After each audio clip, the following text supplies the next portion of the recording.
We find that Rousseau found these in his time to be also very confining. And so I think he related to them on a personal level. He also, in this piece, looks at the microcosm of the home and, as I said, highlights it as a feminine sphere when there really is, in the biblical tale, no relation at all to that. And he points to moral conduct that is learned and practiced and is the base for moral behavior. In the Emile especially, mothers of all classes were at the forefront of educating their children and teaching them good manners. In Rousseau's thinking, the home lies really, truly at the center of his moral philosophy. Good afternoon. I'm Susan Spurlock, Executive Director of Ford Hall Forum at Suffolk University, and I'm pleased to welcome you to the inaugural program of the Forum's 2021-2022 season, Feminist Perspectives from the Bible to Rousseau. What do Enlightenment philosophies, especially Rousseau, arguably the most difficult of them all, have to tell us about modern life that we don't already know?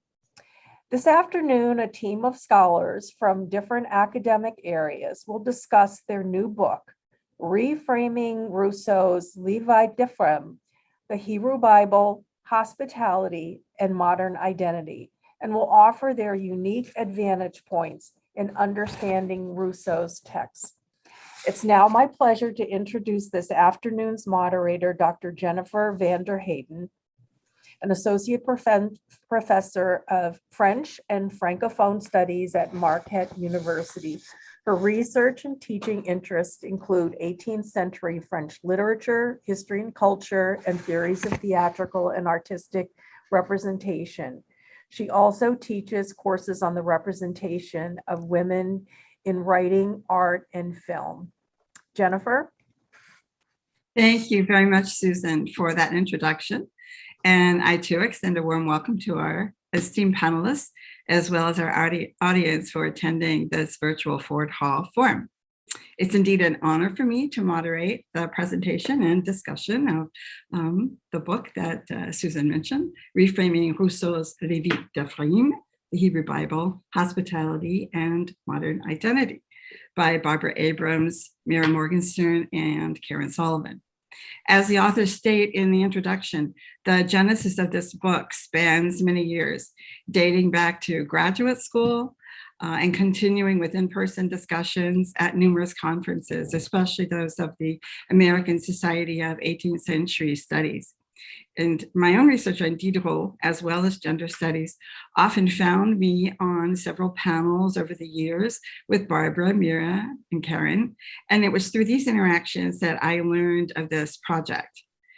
In fact, the last time the four of us were together in person was the summer of 2019 at the University of Edinburgh, where we presented a panel discussion for the International Society of 18th Century Studies.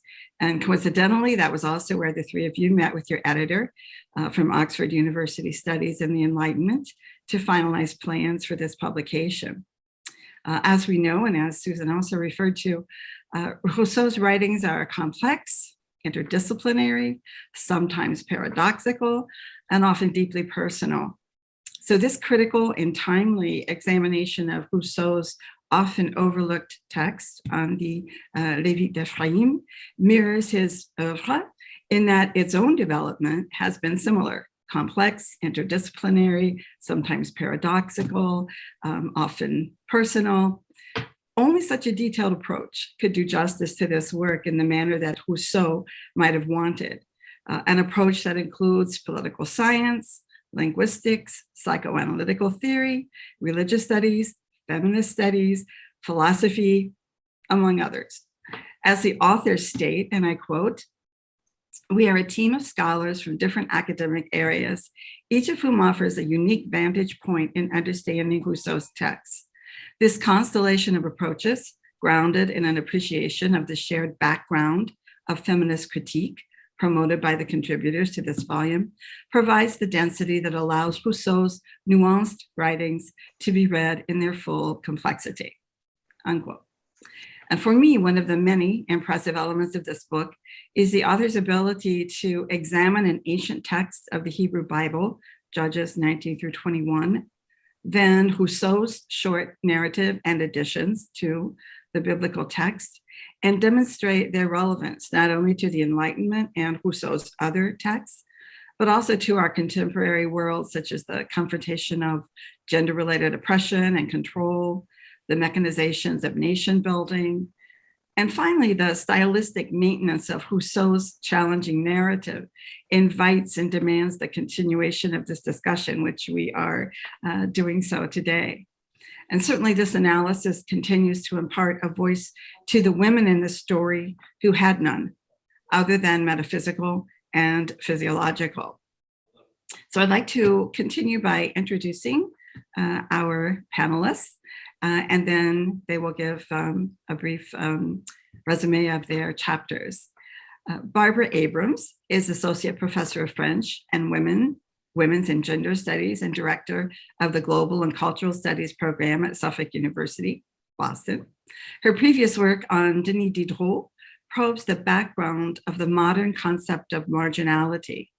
And her recent publications, in addition to the one we're discussing today, include an article about the cause célèbre published in Le Monde Français du XVIIIe siècle, titled Factum ou Fiction.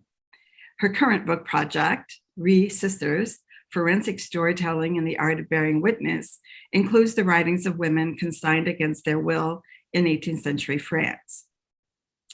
Mira Morgenstern is Professor of Political Science at the City College of New York. She specializes in 18th century political theory, feminist thought, religion and politics, and biblical political theory.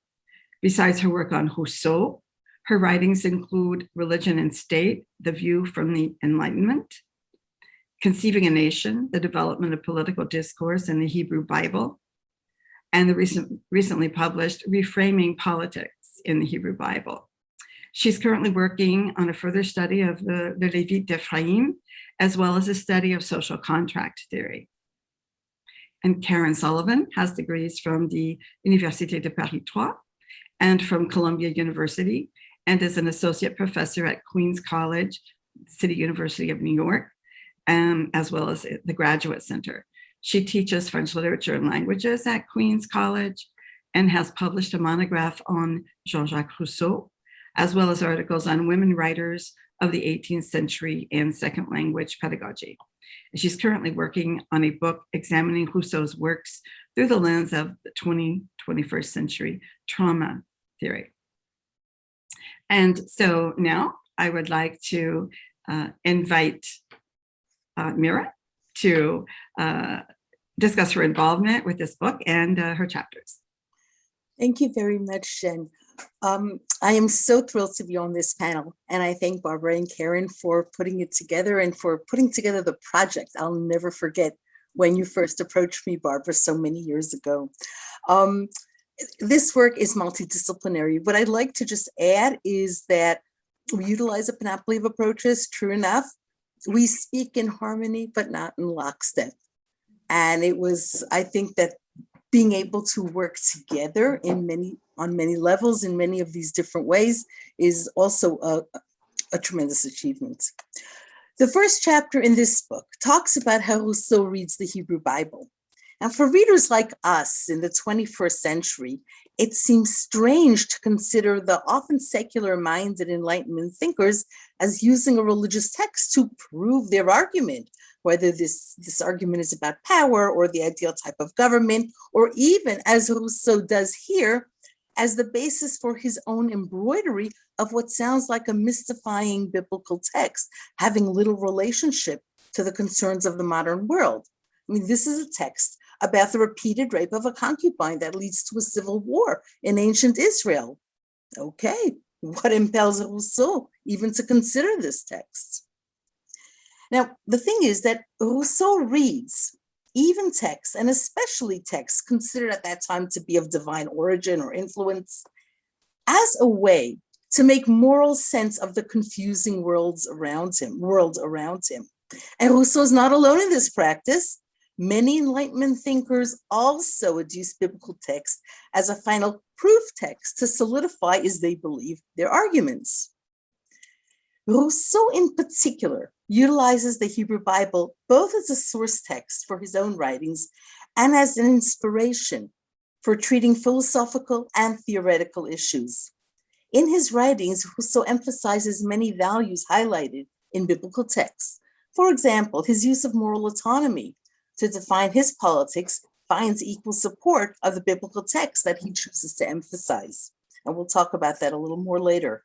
And we see the connections between that and, say, Rousseau's promotion of social contract theory, which is founded on individually based decision of the community regarding what kind of government to establish and what principles of justice to employ. Now, besides the biblical images and texts alluded to in his works, Rousseau also makes use of the literary tools that appear in the biblical texts.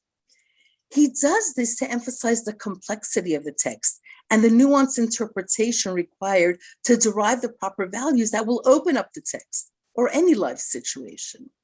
One important result of doing that is that Rousseau does not shy away from viewing many situations as resisting simplistic, either or, logocentric interpretation. He's comfortable with talking about, with utilizing text as indeterminate, not rigidly tied to just one meaning. One important literary tool that Rousseau often uses and that the Bible often uses is, well, literary scholars call it doubling, or maybe biblical scholars as well. In the Hebrew Bible, the double text often seems to be just a retelling of the same tale in a different location or time. In Levite of Ephraim, doubling can be seen in many ways. The doubled source of the prose poem itself, in the biblical text, in Rousseau's own imagination, as refracted through the translations that Rousseau utilized, well, it's tripled. The locations of the Levite, he works in one place, he's from another. The doubled retelling of the Levite's own tale. Now, doubling in Levite of Ephraim can also be linked to displacement and strangeness that Rousseau highlights in this work, and I think we'll speak about that probably a bit more later on. To sum up, for Rousseau, the Bible is less a set of inflexible moral directives than a platform for critiquing surrounding actualities. In Levite of Ephraim, Rousseau interrogates enforced female passivity and the role of violence in nation formation, among other issues. Now, I think we decided I'd go on to the other part. So that's the first chapter. The last major chapter of the book, and also the conclusion, obviously comes at the other end of the book. It's the bookend. And in chapter 4, I deal with the theme of strangeness. In Levite of Ephraim, the ability to accept what is strange and different is a fundamental criterion of what it means to be a fully functioning member of an authentic society and polity. So Rousseau's notion of authentic moral nation formation doesn't partake of the might makes right approach. And that's a very fundamental theme of Lévite that connects it to the social contract. Now, some critics see Rousseau's writing as hopelessly misogynistic and view the sorry events of Rousseau's Levite of Ephraim as being in line with this benighted approach. As 21st century readers, recalling the concubine's perilous social position, her multiple rapes, her death on the threshold of the house, stretching out her hand, not quite touching the door. This is the house that was supposed to protect her from the indignities and dangers of remaining outside at night. It seems hard for us to read the narrative any other way. The portrayal of Aksa, which a lot of us have talked about and have mentioned in passing already, the fact that she's asked to give up her life, to give up the person she loves, to do what? Save the nation from itself? That just, solidifies that reaction. But as I note at further length in this same chapter, Rousseau is actually making the contrary argument. And we can see this when we carefully parse the images that Rousseau uses to depict Aksa's forced descent. Aksa falls to the ground in a dead faint. Rousseau uses that image when another one of his heroines, this time in a novel he wrote, La Nouvelle Héloïse, Julie, famously falls to the ground in a dead faint when her father forces her to marry his old comrade in arms, the Baron de Volmar, instead of her own tutor, Julie's own tutor, whom she really, really loves. Well, how does this work for Julie? Does she achieve the goal of personal and political authenticity that Rousseau sets as the goal for individuals and for society? The answer is not at all. And interested readers can read more about that in this chapter, as well as in my book on Rousseau, Rousseau and the Politics of Ambiguity. As Rousseau sees it, society's cohesion is not jeopardized by the presence of strangers, by people who are different. On the contrary, Rousseau argues that not accepting the stranger, whether it's a concubine or a woman or any weaker and displaced community member, itself sounds the death knell of a proactive, authentic polity. By imagining a whole series of dialogues between the women captured by the Benjaminites and the elders who condemn these women to marriages that amount to legalized rape, and I'm citing Cheryl Exum here, and the elders who justify the women's self-sacrifice on the altar of national unity, who's being unified. Rousseau openly acknowledges the conscious manipulation that takes advantage of the enforced weakening of some members of the community in order to leave traditional power structures in place. We can take note of how far in advance of the Me Too movement, Rousseau already articulates the very same concerns that continue to make headlines today. I do have a conclusion in which I drag the text into the 21st century. Contemporary philosophical and political writings on hospitality that Barbara writes at great length about in The Place of Strangers is to recognize the hidden power issues implicit in the giving and receiving of hospitality. That's what the conclusion is about. The question is, does the Enlightenment offer the last word of hospitality? So we have the opportunity to explore the various philosophical approaches, Derrida, Ben Habib Kant, as well as literary treatments, Coetzee, The Childhood of Jesus, etc. In the course of these explorations, we note how Rousseau's understanding of hospitality in effect refutes Kant's later, although more universally renowned, approach to hospitality, which, counter to what is often perceived as Kant's support of individual life and dignity, actually invalidates the individual's right to sanctuary. Again, do this later. In summary, in all of his writings, whether on biblical texts, love, nation formation, hospitality, community building, Rousseau's insistence on interrogating formulaic and conventional approaches to these critical issues mark him as a writer particularly well suited to the navigation of these issues in our own times. As we have come to recognize, without true hospitality, even and especially for those who look strange to us, who don't quite fit in, we condemn ourselves to self-mutilation and annihilation. Thank you so much, Jennifer, and all the listeners in the audience. Thank you. Thank you very much, Mira.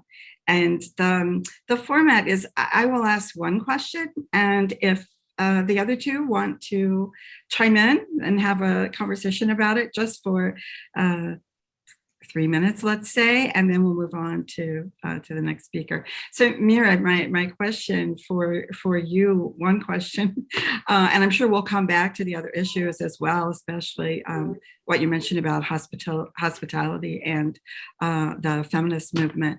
The linguistic concept of doubling as a tool, I wondered if you could talk about just a little bit in more detail that in relation to the general will as understood by Rousseau. In other words, could one speak of the message of the concubine's body parts as doubling, multiplying in order to incite the Israelites to her death, and also the addition of Axa, would that serve as a doubling? Right, so your question is fascinating. It's interesting that it's in EOL, I believe, Essay on the Origin of Languages, that Rousseau talks about the most primitive kinds of language was really demonstrated. And he talks about, cutting up the body as if that wasn't enough when it was actually done. What I thought when I looked at your question was how Rousseau very often gives multiple definitions that really have scholars tearing their hair out. But if we really push and go through the images evoked is really understanding that Rousseau wants to talk about these received ideas as being very ambiguous and meaning open to interpretation and to our interaction with them. The general will you mentioned specifically. Well, is it a combination of all the private wills, or is it removing all the extraneous bits? Those aren't the same. Those aren't the same. And there's been like 4 million pages written about that. So that would be one thing. The other thing I was thinking about was when Rousseau in Essay on the Origin of Languages, or in many ways in Discourse and Inequality, talks about the origin of society, the origin of language, right? Is it aidez-moi, is it help me, or aimez-moi, love me? Can it be both? Can it be neither? It gets complicated. But Rousseau, I think, is really trying to get away from simplistic evaluations of truth and of text. And in that sense, he really is so very open to the 21st century and to the kinds of the search for meanings that we are renewed upon in our own day and age. I hope that helps. Yes. and do either of you would you like to comment on that, or? I still struggle with Rousseau's personal example and his lifestyle as opposed to what he does and what he says. Yes. So that I'm just going to say that's the continuation of our, lifelong discussion. But, there you have it. I think that there's a dynamic going on, that there's the aspiration for the moral good, and then there's the physical reality. And Rousseau is always aspiring to what is moral, ethical, right, yet in reality, it often falls short. I think you talk about aidez-moi. I think you talk about that too as well, Karen, when you talk about intention and action. Right. Yes. Mm-hmm. Okay, well then we will move on to Karen. I would like to invite Karen to share, first of all, the précis, so a short summary of Rousseau's narrative, and then her chapter. Right, I'm actually going to summarize first the Book of Judges, the 3 chapters from the Book of Judges, and then talk about what Rousseau adds to the Book of Judges, how he changes this story, basically, the frame of the story. The biblical story is found in the Book of Judges, chapters 19 to 21. It relates how during the tribal era, when Israel was divided into 12 tribes, a Levite, who is a servant at the tabernacle from the tribe of Joseph, spends a night with his concubine in the Benjaminite tribe of town of Gibeah. He's hosted by a man who is originally from the same region as himself. During the night, while they're in this man's house, townspeople from the Benjaminite tribe surround the house and demand that the Levites demand that the host send the Levite out for a sexual encounter. The host offers his daughter instead. The Levite decides to shove his concubine outside into the arms of the townspeople, who proceed to multiply rape her. In the morning, the half-dead concubine crawls to the threshold of the house from which she had been thrust, and in order to notify the 12 tribes of Israel of this crime, the Levite cuts his concubine's corpse into 12 parts and sends the 12 body parts to the 12 tribes of Israel. This is horrendous, shocking, but this is the story from the last 3 chapters of the Book of Judges. The reaction of the 11 tribes is intense. They demand that the Benjaminites hand over those responsible for the crime, and they also take a vow not to allow their women to marry the men from the Benjaminite tribe.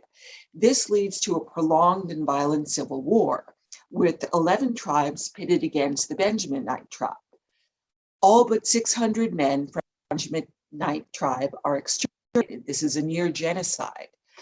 The civil war ends when the elders collectively decide, elder men, collectively decide to allow a small group of Benjaminites to kidnap some of their women and marry them, thus avoiding breaking their vow. but also allowing the Israelites nation to survive in its original structure of 12 tribes. So an imperfect solution. Now I'll talk about what Rousseau adds and how he transforms the text, which he called his most cherished of his own writings. A little bit surprising, paradoxical, confusing, but we'll explore that, and I explore this in my chapter. Rousseau's rewriting transforms his horrendous story of Judges 19 to 21 into a lyrical prose poem in 4 cantos. Rousseau expands the biblical narrative at several points. He adds a prologue where a narrator exhorts readers to seek justice and to offer clemency to a guilty party. Rousseau's rewrite develops the central role of the Levite character himself. He titles his text, Rousseau titles his text, The Levite of Ephraim, and he introduces a love story between a Levite and his concubine, which is a sort of second nature wife or second status wife. Rousseau portrays a Levite as an amorous young man who is attached to his wife. Rousseau's rewrite also focuses on 2 disturbing scenes by describing them in detail and using the present tense in his text. The first scene is the scene of the Levite pushing his concubine out the door to be raped and killed. It's the image that's on the cover of our book. Rousseau didn't have this image, but he wanted the Levite of Ephraim, his story, to be illustrated, and he described the illustrations. And one of the illustrations is the Levite pushing his wife out the door. So he focuses a lot on this particular scene. The second scene that Rousseau expands and develops is the scene where he cuts up her corpse and sends it to the 12 tribes of Israel. Many Rousseau scholars are reluctant to engage with this text. We can imagine why. The fourth change that Rousseau makes, and it's a very important change, is he adds extra characters in the 4th canto. He introduces 3 characters: an engaged couple, Aksa and Elmasin, and Aksa, the woman's father, the old man of Lebanon. These characters act out a scene of self-sacrifice that resolves the civil war between the Israelite tribes and allows the Benjaminite tribes to survive, personified by Aksa and Elmasin's sacrifice. Aksa's sacrifice is bodily, as Mira has described by describing in detail Aksa falling down, and Elmasin's sacrifice is also somewhat silent, but he is accepting of the will of the Father. My chapter starts with the paradox of why Rousseau called this text one of his most cherished works, and why he thought this text proved that he was without malice, basically. Seems strange. Was he projecting violence onto the text? It's not clear at first glance. Although some critics read the central episode where the Levite pushes his wife outside to be raped and murdered as a sacrifice for his host, I emphatically disagree with this. As I see it, the Levite is guilty of 2 crimes. First, betrayal of the concubine. This is motivated by cowardice. This is not a sacrifice. By pushing the concubine out the door, the Levite protects himself. Calling it a sacrifice eliminates the woman's agency.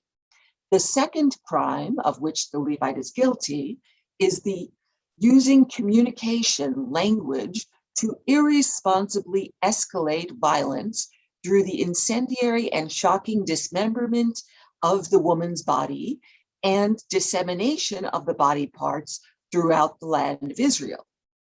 It's an extreme act. It's a violent act. It's a hostile act. Rousseau connects the personal, Jean-Jacques Rousseau connects the personal to the political through his description of the circumstances under which he composed the Levite of Ephraim. And his changes to the story. My chapter connects the Levite's betrayal of his concubine to Rousseau's own betrayal of a young woman when Rousseau was 16 years old. This betrayal caused Rousseau to feel guilt and remorse throughout his lifetime for having wronged this woman. As I see it, language and its misuses are the point of departure for Rousseau's betrayal, which was based on a lie and a false accusation, and the Levite's public and incendiary violence towards his concubine and her body. Language becomes the spark for the near annihilation of an entire people, Benjaminites. My chapter examines how this type of language, we can also call it propaganda, fake news, etc., can be used to manipulate the truth and incite violence towards those perceived as others. The social and political consequences of this type of incendiary language are well illustrated in Rousseau's Levite of Ephraim, as well as in the Bible. They lead to misogyny, xenophobia, genocide. On a heightening scale. As I see it, Rousseau's text, as like Judges 19 to 21, outlines how localized violence, whether hate speech or actions, targeting vulnerable individuals or groups, can devolve into civil war and genocide. In that, they offer cautionary lessons for our 21st century, of which we all understand the relevance. They also offer the opportunity, both texts, that is the biblical text, Judges 19 to 21, and Rousseau's text, offer the opportunity to examine the individual and group psychology behind trauma, scapegoating, and hate speech, particularly when it targets women, outsiders, and vulnerable ethnic groups. One can think of the Holocaust, the genocide in Rwanda, images such as the horrendous image on the cover of Hustler magazine in the 70s, Trump's America, Afghanistan right now. We can get into this later, but in my chapter, I also talk about the return of the repressed and the beneficial role of writing this text for sort of the expurgatory role of writing this text for Jean-Jacques Rousseau as an individual author. But that is more or less the outline of the shape of my chapter. Thank you. Thank you so much, Karen. And I agree. I think that this will definitely be subject for discussion and more conversation about the effects. I know, Mira, you mentioned the Me Too movement, and Karen, you mentioned genocide. I especially appreciate the connections that actually both of you make between, Rousseau and his personal life, but also as portrayed in his other works, such as The Story of the Ribbon, and how that might relate to also the 21st century. But I think in consideration of time, we'll move on to Barbara and then revisit this question, because I think Barbara's work also with hospitality, it also ties in very, very well with what we want to discuss about the feminist issues and contemporary issues. So I would invite Barbara then to share her chapter, and then we'll continue the conversation. Thank you, Jennifer. So my chapter is a discussion of how Rousseau incorporates the metatext of welcoming the stranger into his work, utilizing the social and textual themes of misguided and mostly absent hospitality. While much of Rousseau's work, including the Confessions, which we're studying in a few classes of mine, and the Emile provide insight into the interpretation of faulty hospitality, it is the Levite of Ephraim that is most focused on this idea of missing hospitality. It provides the most advantageous view of the developing political philosophy that eventually will be more fully explored in the social contract. My work addresses the issue of particularly failed hospitality as it relates to the marginalization of individuals and to the eventual alienation of the group. In the end, we will see that society creates its own strangers, and by mistreating them, prefigures its own demise. The Levite, as my colleagues have said, is relevant to us today because it constitutes a plea for society to restore its moral compass. In my work, I point to these ideas that hospitality is inextricably linked to the idea of the stranger. So we examine how does Rousseau, these questions, how does Rousseau depict the behavior of a guest towards the conduct of the host? Because we also learn by reading the Confessions, sometimes he's not always the best guest. And then the second question, how does the host behave towards the guest? So the guest behaves towards the host and the host behaves towards the guest. And then the third question, how does the issue of poorly executed welcome at the heart of a domestic story in the first half of the tale end up as a national tragedy with vast political implications at the end of the tale? Rousseau's choice to depict the theme of hospitality is crucial to the understanding of how his personal and psychological trajectory relates to his political theory. So here both Mira and Karen's work come together. In this light, the notion of hospitality can be read as a central thematic in the Levite of Ephraim, rather than a minor or ancillary component of Rousseau's social theory, as previously thought. In fact, Rousseau's version of this ancient story also provides the modern reader new ways to directly comprehend the evolution of the concepts such as the stranger, the foreigner, and the other. So back to Karen's presentation of the précis and Mira's discussion of the Hebrew Bible and Rousseau. In biblical stories of hospitality, the replication of gestures and rituals of welcome convey an overall message of diplomacy and of compromise between the guest and the host. The rituals of hospitality are often codified in order to make the message of welcome clear across cultures. Whether occurring in the home or in a public venue, hospitality establishes civil relationships between diverse peoples and fosters a basic level of trust between strangers. So here I'd like to add in that we are looking at the feminist viewpoint where the woman is in the home, represents domesticity and the domestic sphere. So she's largely responsible for that welcome. And it's very curious in this tale that Rousseau writes in a sentence about a mother saying goodbye, but never really talks about her role in hospitality. This trust between strangers becomes more important when it takes place in that private sphere, in the home, especially when the host welcomes a stranger into his or her home. And in this case, it's mostly the father of the concubine welcoming the Levite. When looking into the early modern European evolution of this notion, the scholars in the latter half of the 17th century who collaborated on the Dictionnaire de l'Académie Française framed hospitality as not merely a privilege accorded to the stranger, but rather as an act of charity and a sacred duty. By pointing out who belongs and who is excluded, these categories establish the socio-politically delineated and conventional view of the nation. Paradoxically, hospitality is traditionally understood as both an obligation to make the stranger feel welcome and an action that might unintentionally define what is other. For example, I don't really extend the same hospitality to my family as I do to guests that I invite to my house. So the gestures have become part of this ritual of hospitalities that can act as a kind of language, as Karen has said, and they are largely extended overall to strangers to transcend not only the gestures, but transcend the oral communication as an emotional communication. So in my chapter, and in the interest of time, I'm just going to briefly talk about the establishment of hospitality and the rituals.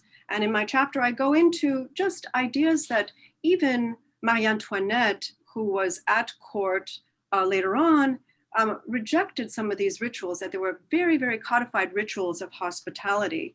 And we find that Rousseau found these in his time to be also very confining. And so I think he related to them on a personal level. He also, in this piece, looks at the microcosm of the home and, as I said, highlights it as a feminine sphere when there really is, in the biblical tale, no relation at all to that.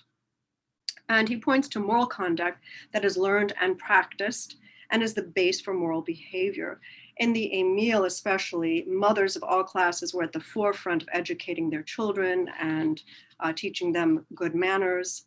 In Rousseau's thinking, the home lies really, truly at the center of his moral philosophy. I would also say that the etiquette and the elaborate manners that grew out of court ritual at the time of Rousseau's writing, which would be in the time of Louis XV, sometimes transcend and are also mimicked by the bourgeois class. So Rousseau would have experienced some of these etiquette constraints.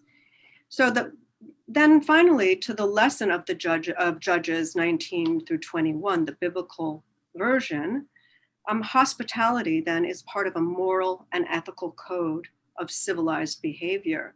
The home space is sacrosanct and should not be violated. The most positive biblical instances of hospitality appear very early in the Bible, as early, of course, as Genesis. Hospitality involves rituals and encourages openness towards strangers, even if we think back to the generosity of Abraham and Sarah, whose behavior towards others provides the baseline of good conduct. And more importantly, the ancient codes of hospitality suggest that the host will guard against harm. The host will guard the stranger against harm, which in this tale, he tries, but it's very difficult. In Le Levite of Ephraim, the perversion of hospitality is reminiscent of perhaps other biblical stories that treat the same subject. We look, of course, to Sodom and Gomorrah and Jephthah's daughter, but divergent tales that the divergent elements in Rousseau's version lead to, as we have all focused on, this idea that there is a shameful treatment of the guest. So we look at the different parts where the first two cantos really tell the story, and Karen has mentioned that in the précis, and then the concentration of war and violence in the end. So I'm just going to say that in my chapter, to conclude, Rousseau's work as a whole, to me, examines the domestic private sphere of the family and the home and the individual. And here I'm particularly struck in the Levite of Ephraim of the absence versus the presence of a mother's body that serves as the microcosm of the socio-political and public spheres. So I know that I've discussed this with my students and a little bit with Jen, that there's this idea of the presence of a mother, but not a real mother. And we know that harkens back to Rousseau's own life and the having been born and then his mother dying in childbirth. So we go back to that issue that personally, this is a very emotional piece for Rousseau. So the lack of moral understanding in a child's upbringing can be viewed as a comment on the absence of a mother figure in the text. It is a commentary on the way in which hospitality functions in the text and how poor upbringing, perhaps, is due to the lack of a mother figure. The inhospitable behavior of the Benjaminites and a corrupt moral code are linked to the lack of a political infrastructure as well. This is precisely how the fourth canto and the added episode of Axa provide the failure of the solution and the othering of women. The text draws a parallel between the biblical times, the 18th century, and how Rousseau reads and misreads the role of women in both instances. Thank you. Thank you very much, Barbara. And we would like to extend an invitation to our students to engage in this discussion. And the first student will be Bianca Prescott. And if you would like to just say a little word about yourself and ask your question. Hello, thank you, Jennifer, for the introduction. My name is Bianca Prescott. I'm a student at Suffolk University here in Boston, and I'm studying law as an undergrad and minoring in psychology.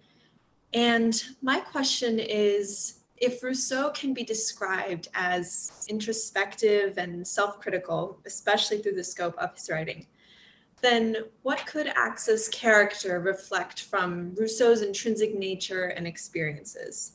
So, for instance, when Axa is pressured to sacrifice herself to ensure Israelite harmony in the Levite of Ephraim, could this reflect a particular instance of sacrifice and selflessness from Rousseau's own life? Thank you.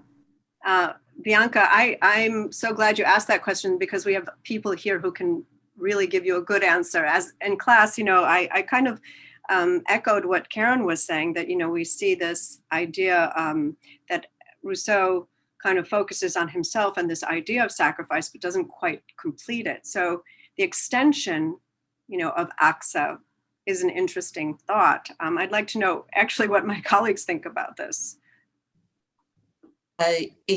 Actually, the circumstances under which Rousseau wrote the Levite of Ephraim are fascinating.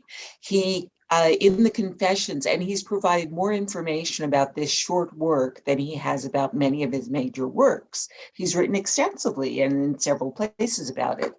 He claims to have begun writing the first couple of cantos of the Levite of Ephraim while in the carriage fleeing France for Switzerland after the condemnation of the Emile. So during a situation where he actually made a sacrifice to not endanger his hosts, who were noble people who were protecting him in France, and accept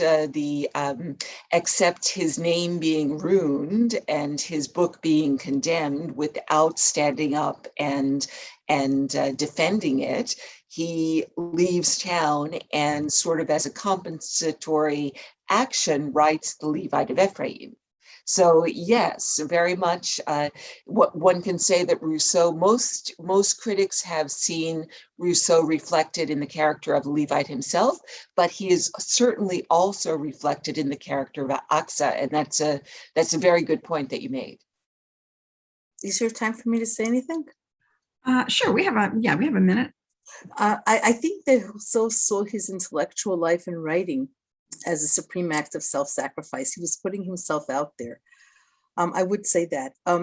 If I could mention a couple of things about Axa. Axa is actually derived from another character in another part of the book of Joshua, I believe, yes.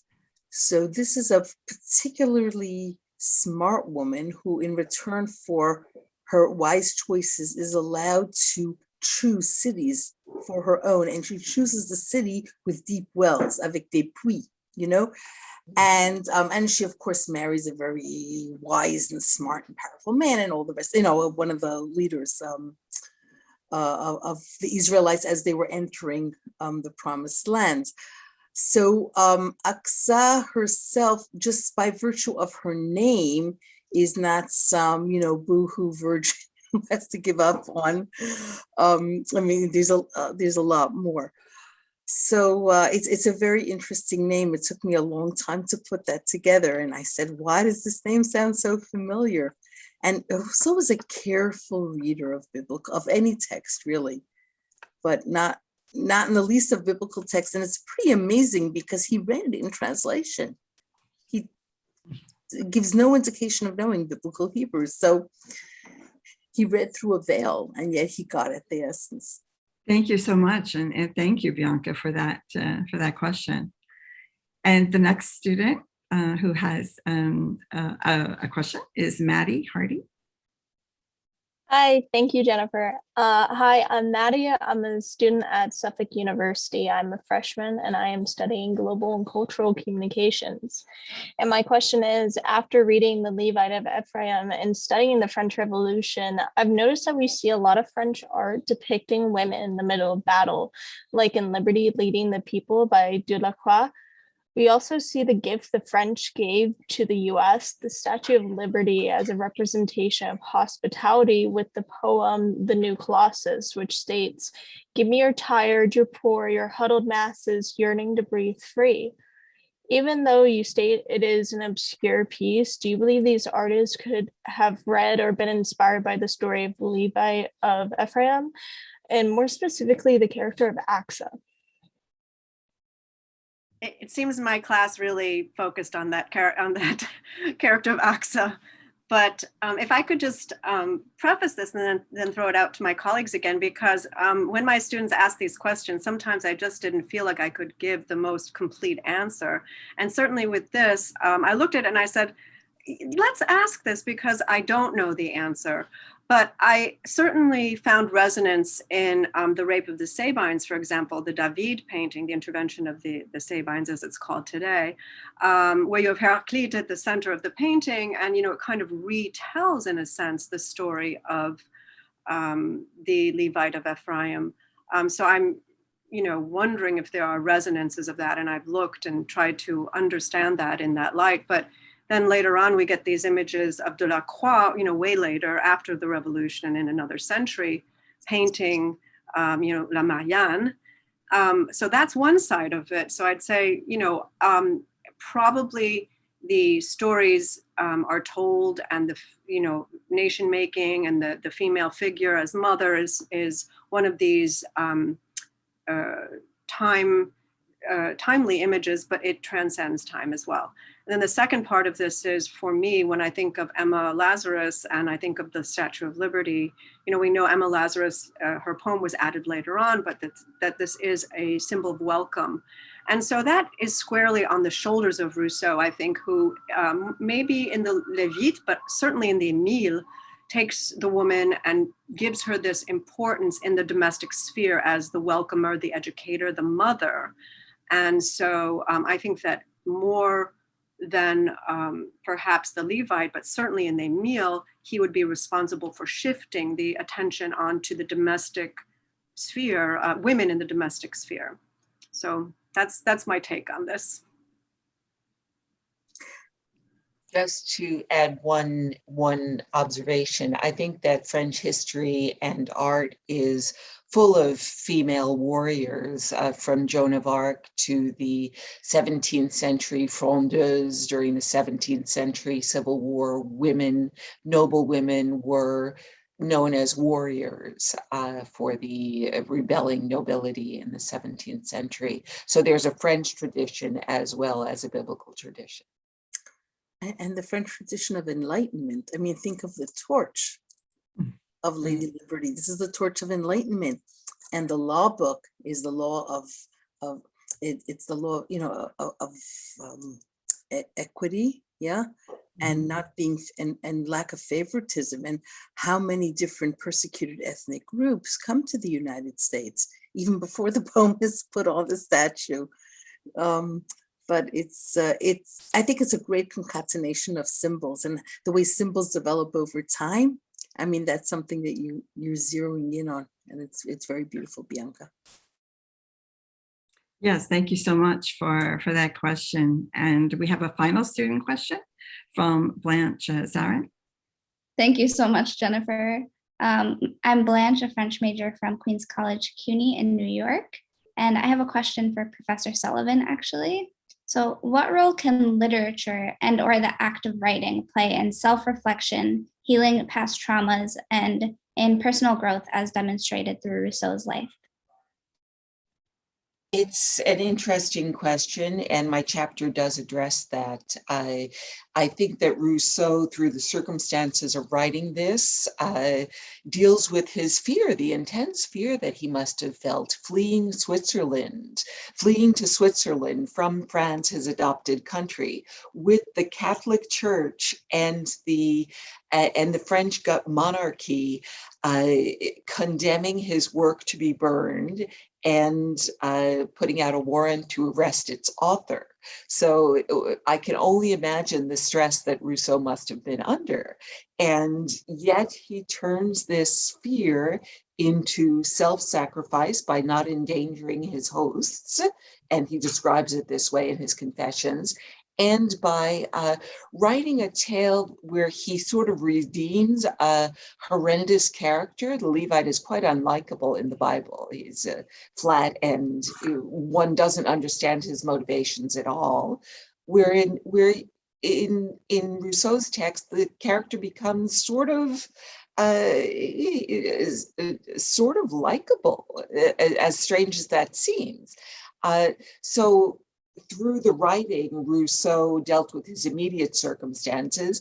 And in my chapter, I argue that this also allowed Rousseau himself to deal with past trauma and to put together a story that he had repressed for many years, the story of his betrayal of Marion. If he was able to redeem the Levite of Ephraim, then he could also tell the story of young Rousseau, who betrayed this innocent and undeserving, she really didn't deserve what she got, young woman Marion. I don't know if anybody else has anything to say about that. I agree. Well, thank you so much, Blanche. Rousseau's Confessions are really fascinating in the way he does put himself out there, Mira, as you said. Sorry. No, that's fine.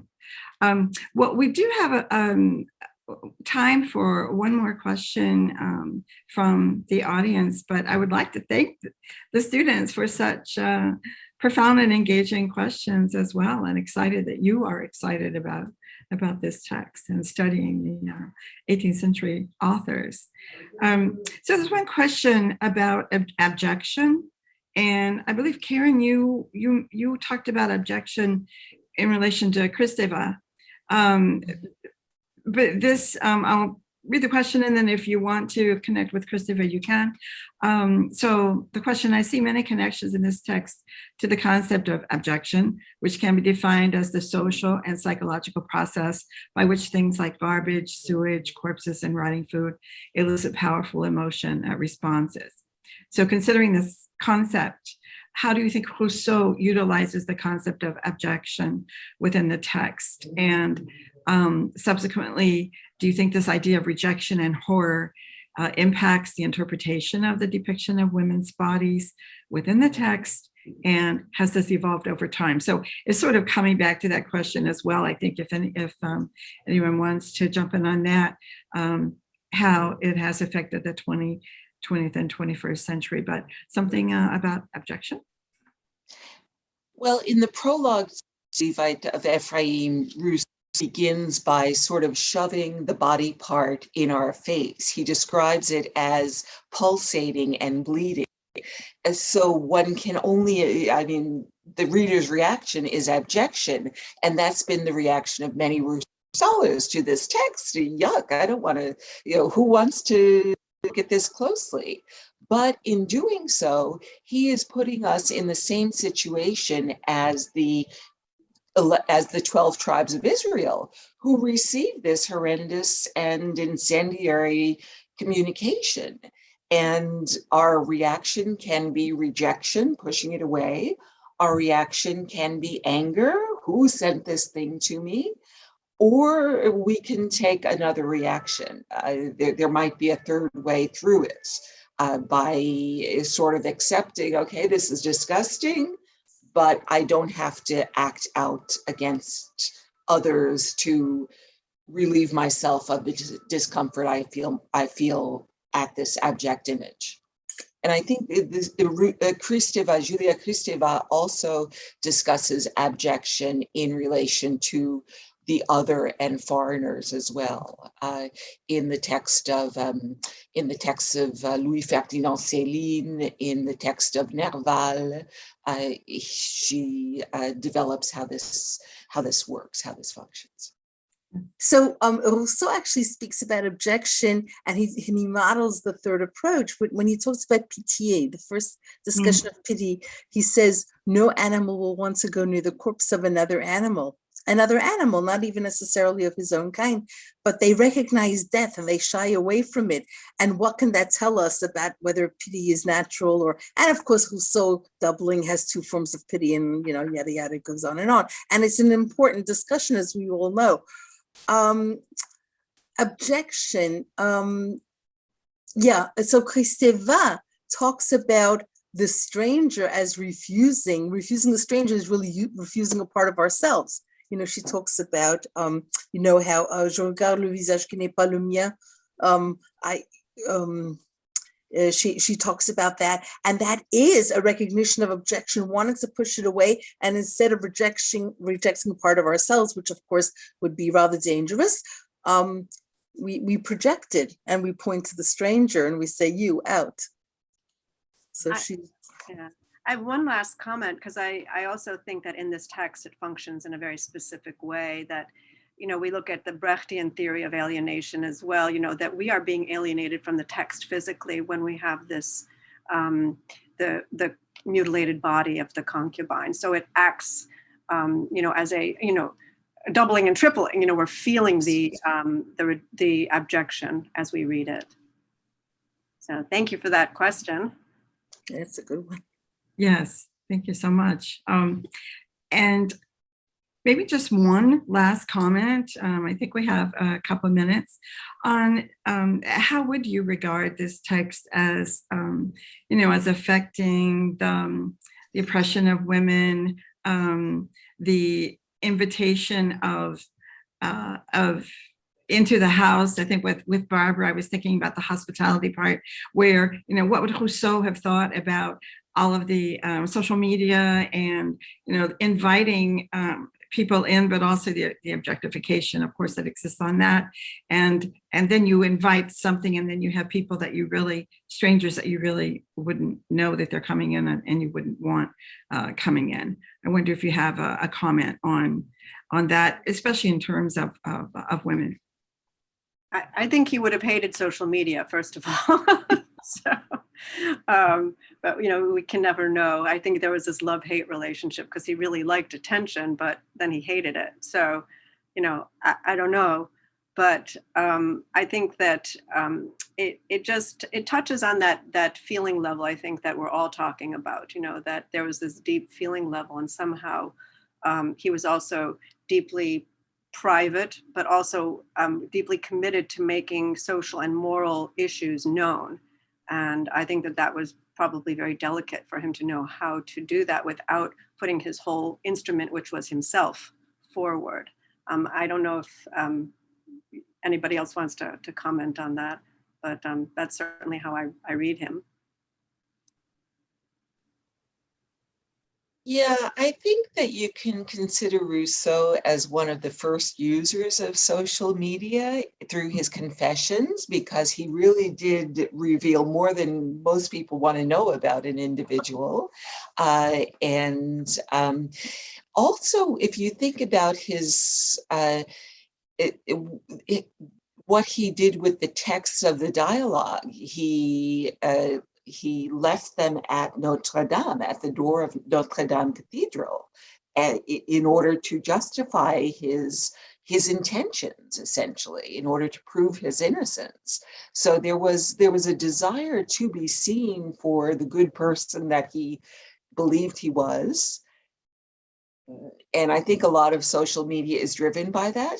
But then at the same time, there was a reaction against the image that was out there in public that he could not control, and that was thrust back at him and displeased him. So it's an interesting question. I don't have the answer. If I may, Rousseau ends the confessions with his reading to a chosen group of friends, and I think that was how he may have tried to control that. But I was thinking about another aspect of the question, which is, you mentioned, Jennifer, people you may not want to have in your house. Like you invite people and then that becomes a problem.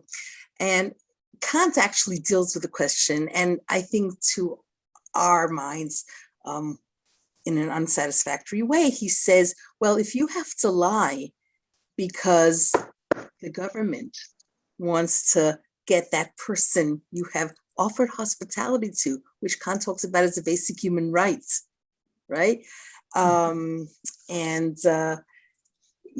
can't lie, even if you know the guy, he's going to be killed. And it's like, really? Since when? Since when is not lying? I mean, he's really controverting his own, the bases of his own moral philosophy, you know? Mm-hmm. So I was thinking that, you know, that, and I think Rousseau is pushing us to realize that hospitality is not a simple thing to do well.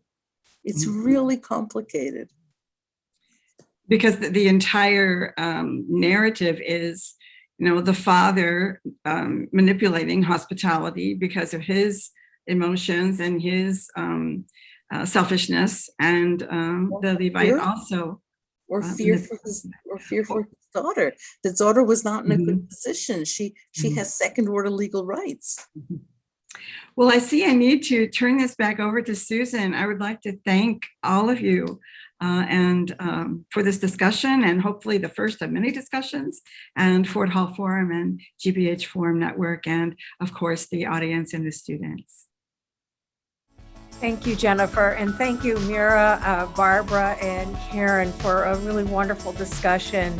Thank you also to our students, Blanche, Maddie, and Bianca. Thank you to our audience for joining us this afternoon.